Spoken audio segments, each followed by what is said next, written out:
Ready? Toujours. Alors, comment ça s'est passé ce confinement?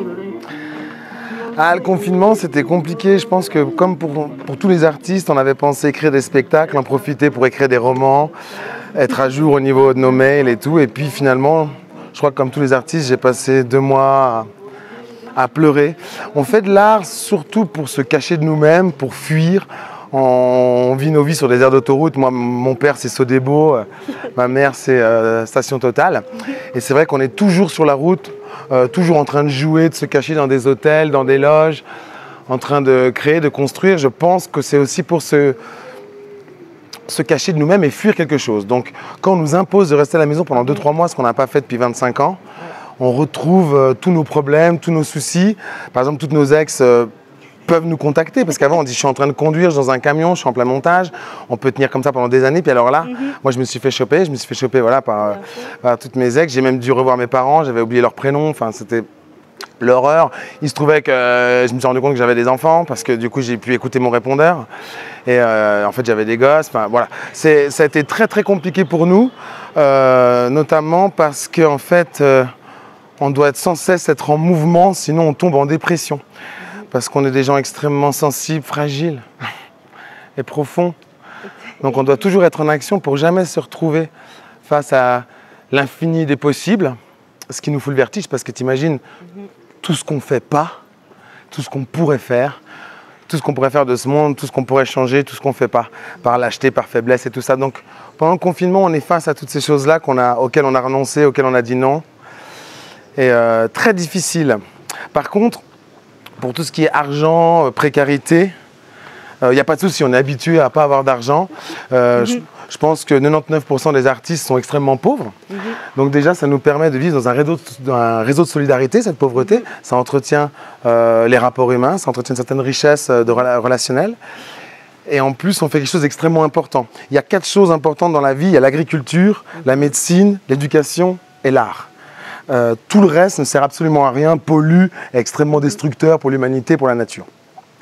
Médecine, c'est un peu compliqué pour les études, pour se désensibiliser. L'agriculture, tu vois les horaires, il n'y a pas de vacances, très ingrat, les gens se suicident énormément.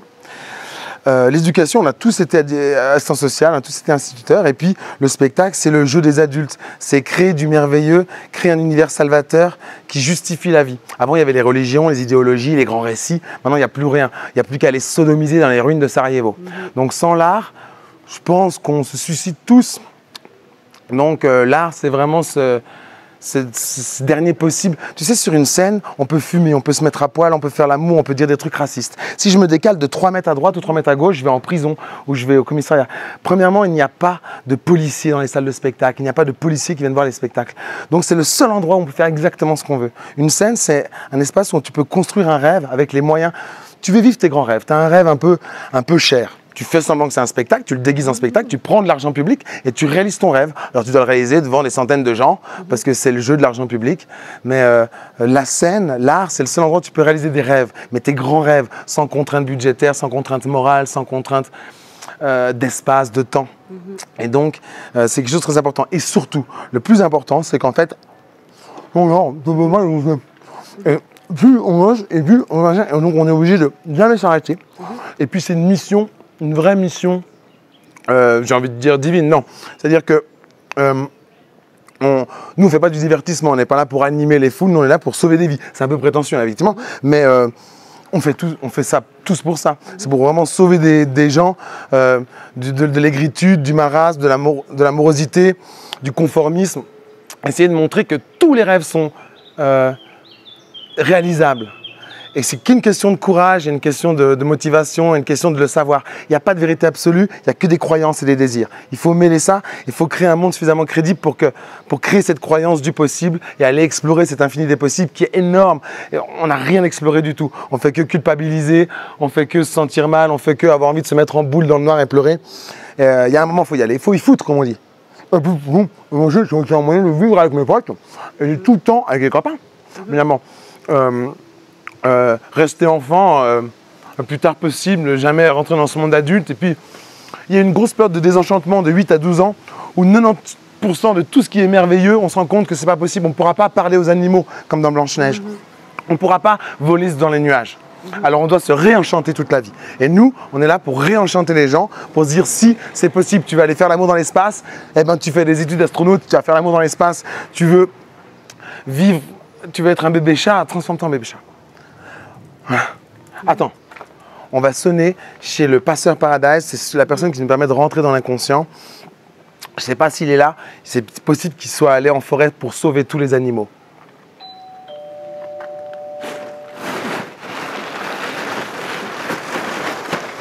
Salut l'équipe, suivez-moi, venez.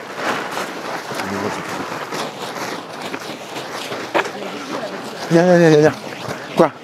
Avec tout ce que tu m'as dit, t'as quoi avoir créé un spectacle pendant le confinement et tu m'arrives tout Non, un spectacle, il faut que ça soit génial, hyper marrant, hyper profond. Là, j'étais un petit peu cynique et puis désabusé. Ce qu'il faut, c'est mettre en scène la rue et créer cet infini des possibles. Et quand les sacs poubelles se lèvent et font une chanson, tout est possible. Les oiseaux vont peut-être se poser sur ton épaule et te donner un bon conseil. Les arbres vont peut-être commencer à faire une chorégraphie. Peut-être que les voitures vont faire un ballet de voitures ici.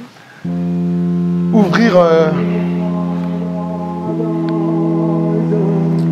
Parce que pour réaliser ses rêves dans la vie, pour réaliser ses grands rêves, pour vivre une vie magique, tout en payant un loyer, tout en élevant des enfants, ben c'est dur.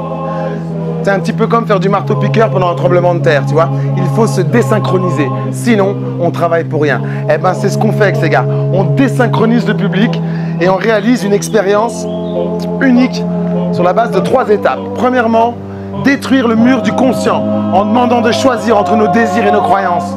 Deuxième étape, aller jusqu'aux portes de l'inconscient, qu'un des passeurs va vous aider à franchir pour trouver la glande pinéale et l'île Paradise qui est à l'intérieur de nous. La troisième étape, on ne peut pas vous en parler. C'est mystérieux et secret, mais c'est tellement excitant, le mystère.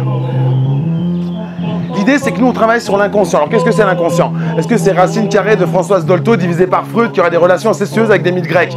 Eh bien, pas seulement. Nous, à Paradise, avec les copains, on ne travaille pas sur le moi ni sur le surmoi. On travaille sur le sur-vous, le sur-nous, sur tout ce qui pense en nous sans être tout à fait nous, mais qui est quand même, au fond, encore un peu nous. L'inconscient, c'est cette force qui détermine nos pensées, détermine nos actes, détermine qui nous sommes. Par exemple, es-tu la même qu'il y a 2 ans? Es-tu la même qui a décidé d'acheter cette jupe en jean? Non. Pourtant, tu vois, on a tous cette jupe en jean qu'on a achetée, mue par des forces mystérieuses, l'inconscient. Cette petite être qui est dans notre tête, ce petit Patrick Swayze qui nous pousse à faire des trucs. L'inconscient, c'est une sorte de bar de nuit qui ne ferme jamais. Eh ben, dans nos spectacles, on y va dans le bar de nuit. On va discuter avec le barman, on va voir comment il voit les choses. Hein, on va voir si on peut pas décider un peu de la déco, si on peut pas décider un peu du plat du jour, si on peut pas décider un peu des chansons qu'on a dans le jukebox. Et c'est ça qu'on fait avec le public. On les emmène dans leur inconscient, on les convainc qu'ils vont avoir plus de chance et plus de bonheur. Et quand tu es convaincu d'avoir de la chance, tu as de la chance. Et c'est ça qu'on va offrir dans ce spectacle. On offre une 20aine d'années de chance. On double le potentiel chance et on quadruple le potentiel bonheur avec des inductions hypnotiques et en étant suffisamment crédible pour que ça marche. Quand des poubelles se mettent à chanter un air d'opéra, tout est possible. L'esprit s'ouvre, la glande pinéale explose et elle est prête à accepter tout. Et après, nous, on fait une hypnose et on ne réveille pas les gens de l'hypnose. Parce que nous, on fait du théâtre de rue, on n'est pas hypnotisé, on n'a rien signé. Et les gens, ils partent en étant toute la vie sous l'emprise de notre hypnose qui leur fait croire à leur inconscient qui a 7 ans d'âge qu'ils auront plus de chance à partir de maintenant. Et ça marche, on reçoit des lettres.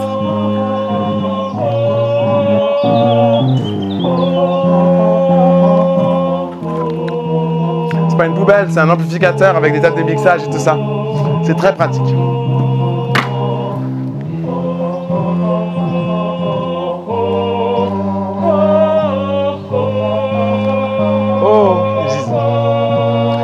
Ils n'ont pas beaucoup de textes, ils se font pas trop chier.